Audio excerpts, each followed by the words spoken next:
మనం చూసుకున్నట్లయితే వెదర్ రిపోర్ట్‌తో మీ ముందుకు రావడం జరిగింది. సోమవారంకి సంబంధించిన వెదర్ రిపోర్ట్‌తో మీ ముందుకైతే వచ్చాను.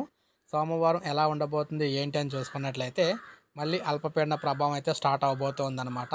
ఇక్కడ మీరు చూడొచ్చు క్లియర్‌గాన. అల్పపీడన ప్రభావం అనేది మనకి బంగాళాఖాతంలో ఏర్పడడం అయితే జరిగింది. అండమాన్ నికోబార్ తీరానికి మనకి తీర ప్రాంతానికి మధ్యలో అయితే ఈ అల్పపీడనం అయితే కొనసాగుతూ ఉందన్నమాట.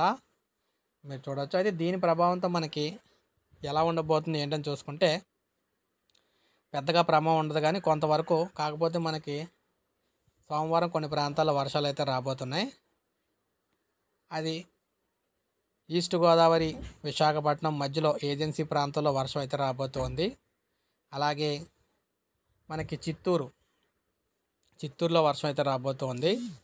దాంతోపాటు మనం చూసుకున్నట్లయితే ఇక్కడ ప్రకాశం, కొంతవరకు కర్నూలులోని రాబోతుంది. అలాగే అనంతపురంలో చెదురుమదురుగా చిరుజల్లు పడే అవకాశం అయితే ఉందన్నమాట. సో ఇలా ఈ ప్రాంతాల్లో మనకు వర్షాలు అయితే రాబోతూ ఉన్నాయి. మిగిలిన ప్రాంతాల్లో కొంతవరకు ఎండలు అయితే కాస్తాయన్నమాట. సో ఇది మనకి తాజా సమాచారం. ఒక లైక్ చేయండి, సబ్స్క్రైబ్ చేసుకోండి, మన ఛానల్ సబ్స్క్రైబ్